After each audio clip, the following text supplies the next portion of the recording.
નમસ્કાર દર્શક મિત્રો, હું વિવેક કલોલા આપ સર્વેનું YouTube ચેનલમાં હાર્દિક સ્વાગત કરું છું. મિત્રો 120 ગોલ્ડન રૂલ્સ ઓફ ઇંગ્લિશ ગ્રામરની જે આપણી સિરીઝ ચાલી રહી છે તેની અંદર આજે આપણે રૂલ નંબર 95 શીખવાના છીએ. બરાબર છે મિત્રો. હવે આ નિયમ શેના વિશે છે જોજો મિત્રો.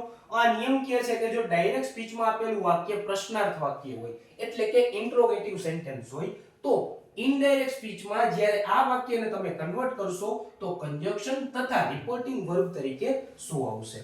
બરાબર છે મિત્રો. આ એક્ઝામની અંદર બરાબર છે એ તમારી બોર્ડની એક્ઝામ હોય અથવા તો કોઈ પણ કોમ્પિટિટિવ એક્ઝામ હોય બરાબર છે તેની અંદર 2 થી 3 માર્કનો આ ટોપિક હોય છે અને આ વાક્યો વધારે પૂછાતા હોય છે. બરાબર છે મિત્રો. તો અહીં હું તમને પહેલા તો પ્રશ્નાર્થ વાક્ય વિશેની થોડી છણાવટ આપી દઉં. મિત્રો પ્રશ્નાર્થ વાક્ય છે બરાબર એ બે રીતે પૂછી શકાય છે અને તેના જવાબ પણ તમે બે રીતે આપી શકો છો. એક એવા પ્રશ્નાર્થ વાક્ય હોય મિત્રો કે જે હેલ્પિંગ વર્બ્સ અથવા તો ટુ બી ના રૂપથી શરૂ થતા હોય બરાબર છે કે જેના આન્સર તમે યસ અને નો માં આપી શકો છો. જેના આન્સર તમે યસ અથવા નો માં આપી શકો છો. જેમ કે હું તમને ઉદાહરણ આપું અથવા તો હું તમને પૂછું કે do you like me, do you like મી બરાબર છે.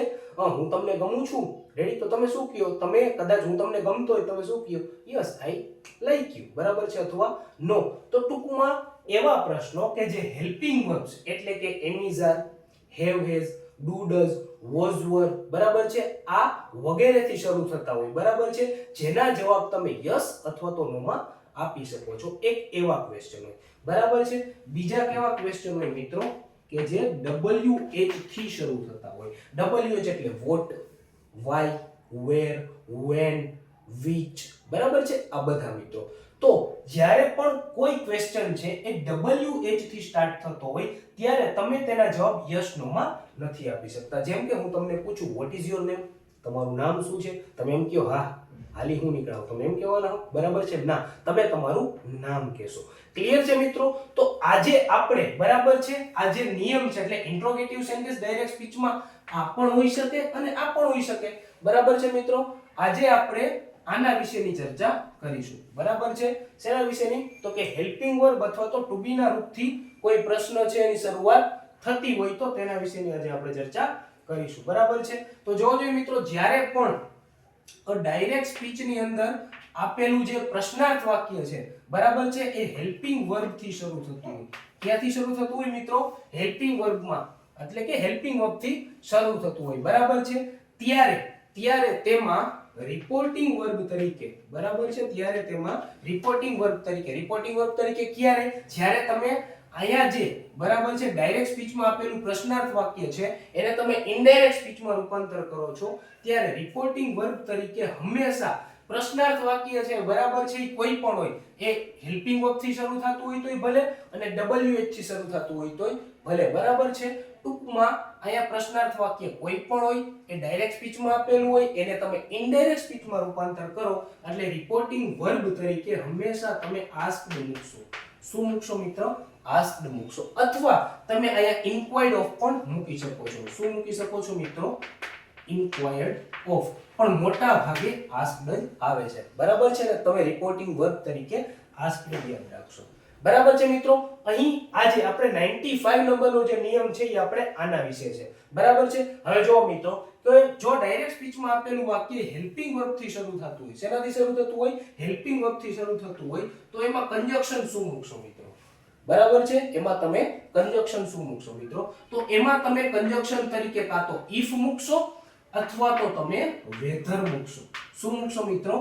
વેધર મૂકશો. ક્લિયર છે મિત્રો બરાબર છે. જો ડાયરેક્ટ સ્પીચમાં આપેલું વાક્ય બરાબર છે હેલ્પિંગ વર્બ થી શરૂ થતું હોય બરાબર છે ત્યારે તમે એવા વાક્યને ઇનડાયરેક્ટ સ્પીચમાં રૂપાંતર કરો છો તો એમાં રિપોર્ટિંગ વર્બ તરીકે આસ્ક્ડ અથવા તો ઇન્ક્વાયર્ડ ઓફ આવે છે બરાબર છે અને કંજક્શન તરીકે એમાં if અથવા વેધર આવે છે બરાબર છે. મોટા ભાગે આપણે if નો યુઝ કરીએ છીએ. હવે આને હું તમને એક્ઝામ્પલની મદદથી સમજાવું છું બરાબર છે. હવે આપણે કોઈ એક્ઝામ્પલ લઈ લઈએ બરાબર છે. જેમ કે હું એમ કહું કે Ram said to Raghav, Ram said to Raghav બરાબર છે. શું કે is your mother, is your mother ill બરાબર છે, ઇઝ યોર મધર ઇલ, બરાબર છે, પાછળ આપણે ક્વેશ્ચન માર્ક છે. શું કામ મિત્રો? ઇન્ટ્રોગેટિવ સેન્ટેન્સ છે એટલે. હવે બીજી વસ્તુ પણ તમને જણાવી દઉં કે જો તમને બરાબર ઇન્ટ્રોગેટિવ અહીં સેન્ટેન્સ આપેલું હોય ડાયરેક્ટ સ્પીચમાં, બરાબર છે, તો હંમેશા બરાબર છે આ જે ઇન્ટ્રોગેટિવ સેન્ટેન્સ છે એને પહેલા તમે વિધાન વાક્યમાં ફેરવો, બરાબર છે.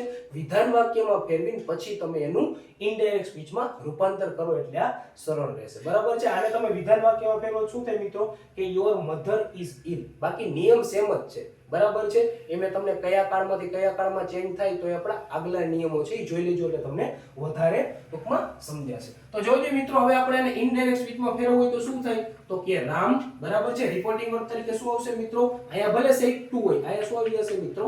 આસ્ક્ડ આવી જશે, બરાબર છે. પછી અહીંયા શું આવશે મિત્રો તો કે રાઘવનું રાઘવ, બરાબર છે. હવે ઇઝ યોર મધર ઇલ, અહીં રામ છે રાઘવને પૂછે છે કે તારા મમ્મી બીમાર છે, બરાબર છે. જો હોય તો તમે શું કહો? હા. ન હોય તો તમે શું કહો? ના, બરાબર છે મિત્રો. તો એટલા માટે અહીં જે આપણું કંજક્શન છે એ ઇફ આવશે. તમે અહીં વેધર પણ મૂકી શકો છો, બરાબર છે. તો Ram asked Raghav if his mother was ill, બરાબર છે મિત્રો. તો આ થઈ ગયું આપણું ઇનડાયરેક્ટ સ્પીચમાં રૂપાંતર, બરાબર છે મિત્રો. એક વસ્તુ પહેલા પણ કીધી હતી, હજી પણ કહી દઉં છું મિત્રો કે જ્યારે પણ તમે ડાયરેક્ટ સ્પીચના વાક્યને ઇનડાયરેક્ટ સ્પીચમાં કન્વર્ટ કરો છો ત્યારે ઇન્વર્ટેડ કોમા એમાં નથી રહેતા, બરાબર છે મિત્રો. તો આ હતો આપણો રૂલ નંબર 95. શેના વિશે હતો મિત્રો કે જ્યારે પણ કોઈ વાક્ય ડાયરેક્ટ સ્પીચમાં હેલ્પિંગ વર્બથી શરૂ થતું હોય તો એમાં તમે રિપોર્ટિંગ વર્બ અને કંજક્શન શું મૂકશો. આશા રાખું છું તમને આ નિયમ હું બહુ સારી રીતે સમજાવી શક્યો હોઈશ. જલ્દી જ મળીશું આપણે રૂલ નંબર 96 ની સાથે. ત્યાં સુધી જય હિન્દ, જય Bharat, take care, good bye, thank you so much.